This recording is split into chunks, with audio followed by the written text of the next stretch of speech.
We're going to talk about immigration now, gentlemen, and we're going to talk about families within this context. Mr. President, your administration separated children from their parents at the border, at least 4,000 kids. You've since reversed your zero-tolerance policy, but the United States can't locate the parents of more than 500 children. So how will these families ever be reunited? Children are brought here by coyotes and lots of bad people, cartels, and they're brought here, and they used to use them to get into our country. We now have as strong a border as we've ever had.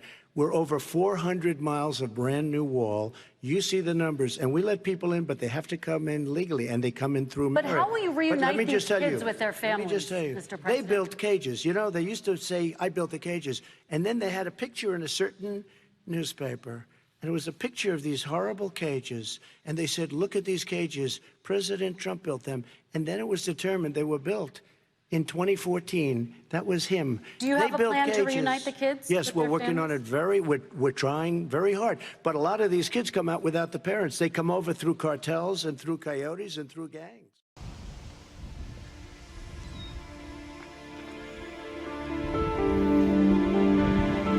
It's a journey that many have recently been taking, a voyage in search of a better life. But very few attempt to come illegally into the United States without the help of a guide. Sabía que era ilegal, no lo consideraba malo. I knew it was illegal, but I never saw it as something bad. This man, who we will not show his face but will call him Enrique Ramirez, was one of the most notorious human smugglers in Latin America, sometimes bringing in 400 people at a time to Mexico and the United States. Sometimes bringing in 400 people at a time to Mexico and the United States. Sometimes bringing in 400 people at a time to Mexico and the United States. Empecé a tomar mucha fama como. I was known for inventing the safest route from Central America to Mexico City. People requested me, and it was good business, an easy one. For decades, undocumented immigrants have come to the U.S. with the help of smugglers, also known as coyotes, a name which describes the scavengers that prowl the borders. For decades, undocumented immigrants have come to the U.S. with the help of smugglers, also known as coyotes, a name which describes the scavengers that prowl the borders. For decades, undocumented immigrants have come to the U.S. with the help of smugglers, also known as coyotes, a name which describes the scavengers that prowl the borders. Many of the human smugglers are known as rapists, robbers, abusers. Was that you? Generalmente los que organizan. No, I was more the head organizer, but there were people who would do it. They would rape women or abuse kids and men. A risk that sometimes ends up costing migrants their lives. Some would die in the desert or while swimming in the Rio Grande. But the journey for others ended tragically when unscrupulous smugglers would leave them at their own fate. Such was the case of dozens of undocumented immigrants who made it over the U.S.-Mexico border but were left trapped inside a big rig in Victoria, Texas. 19 of them died, including children. Did you see people die on the road? En muchas ocasiones. In many occasions, I saw people die.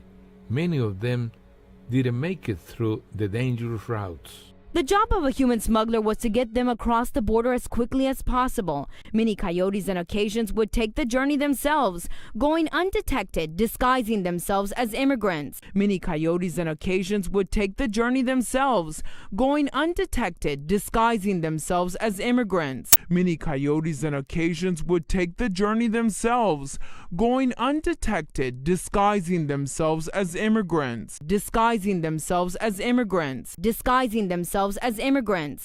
Still, the high-risk business comes with a costly price. 20 years ago, crossing from Central America to Mexico cost about $350 and possibly another $300 from Mexico to the United States.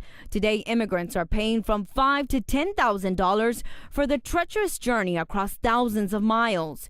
If the immigrant is a child, the price could double.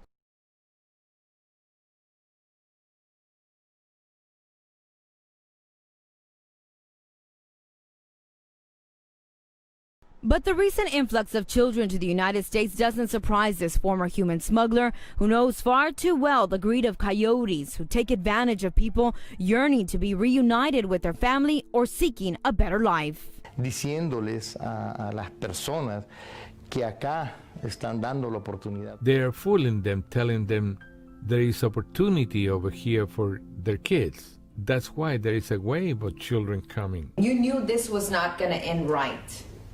Sí, sí lo sabía. Yes, I knew it, and I'm still paying for it today, but I had the chance to fix it or help fix it.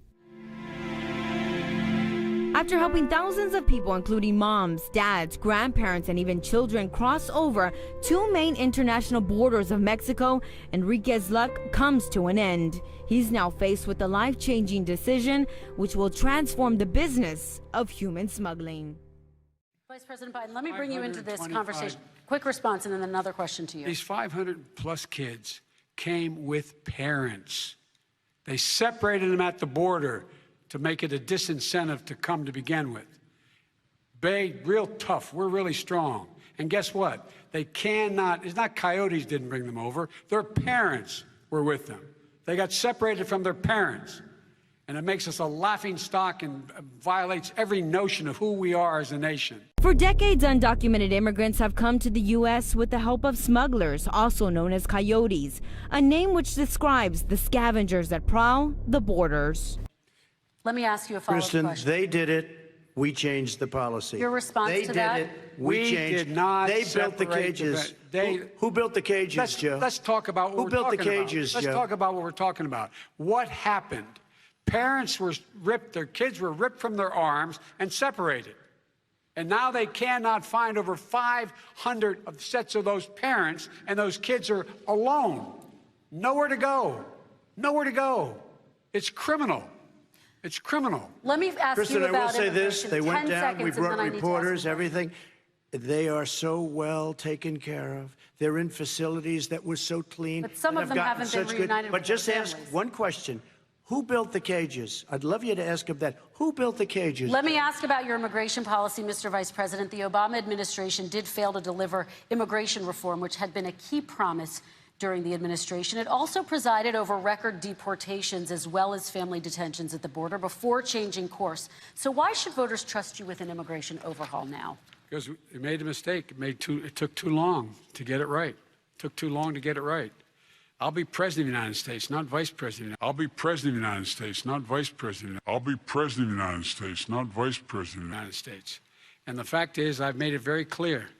Within 100 days, I'm going to send to the United States Congress a pathway to citizenship for over 11 million undocumented people.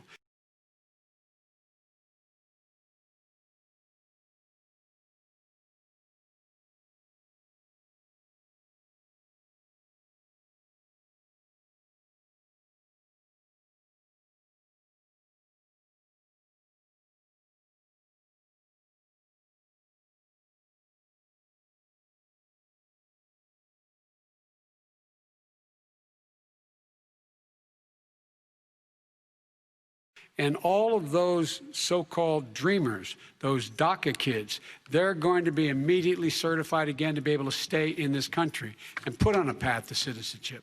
The idea that they are being sent home by this guy, and they want to do that, is they're going to a country they've never seen before. I can imagine you're 5 years old, your parents are taking you across the Rio Grande River, and it's illegal. And you say, oh, no, Mom, leave me here. I'm not going to go with you. They've been here. Many of them are model citizens. Over 20,000 of them are first responders out there taking care of people during this crisis. We owe them.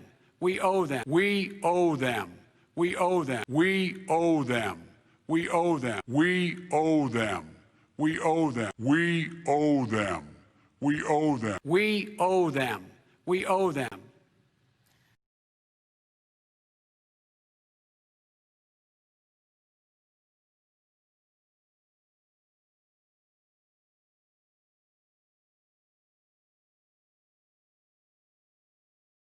The way liberals have treated blacks like children, and many of their policies have been harmful to blacks, at least they got the beneficiary group right. We do have to, I mean, we shouldn't There is the legacy of slavery and Jim Crow laws. We don't owe the homeless. We don't owe feminists. We don't owe women who are desirous of having abortions, but that's, or gays who want to get married to one another. That's what civil rights has become for much of the left. They dropped the blacks after 5 minutes. Immigrant rights are not civil rights?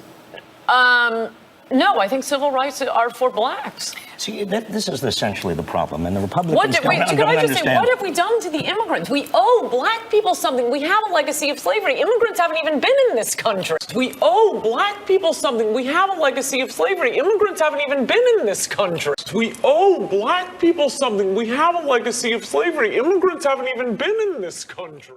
Kristen, he had 8 years to do what he said he was going to do. And I've changed without having a specific. We got rid of catch and release. We got rid of a lot of horrible things that they put in and that they lived with. But he had 8 years he was vice president. He did nothing. But he had 8 years he was vice president. He did nothing. But he had 8 years he was vice president. He did nothing. Except build cages to keep children in. Vice President Biden, your response. The catch and release, you know what he's talking about there? If in fact you had a family came across and they were arrested, they in fact were given a date to show up for their hearing. They were released. And guess what? They showed up for a hearing. And this is the first president in the history of the United States of America that anybody seeking asylum has to do it in another country. That's never happened before in America. That's never happened before in America. You come to the United States and you make your case that I seek asylum based on the following premise, why I deserve it under American law. They're sitting in squalor on the other side of the river. President Trump, your response, so 30 important. seconds, and then we'll move on. It just shows that he has no understanding of immigration or the laws. Catch and release is a disaster. A murderer would come in, a rapist would come in, a very bad person would come in. We would take their name. We have to release them into our country. Many coyotes on occasions would take the journey themselves, going undetected, disguising themselves as immigrants. And then you say they come back. Less than 1% of the people come back. We have to send ICE out and Border Patrol out to find them. We would say, come back in 2 years, 3 years. We're going to give you a court case. You need Perry Mason. We're going to give you a court case. When you say they come back, they don't come back, Joe. They never come back.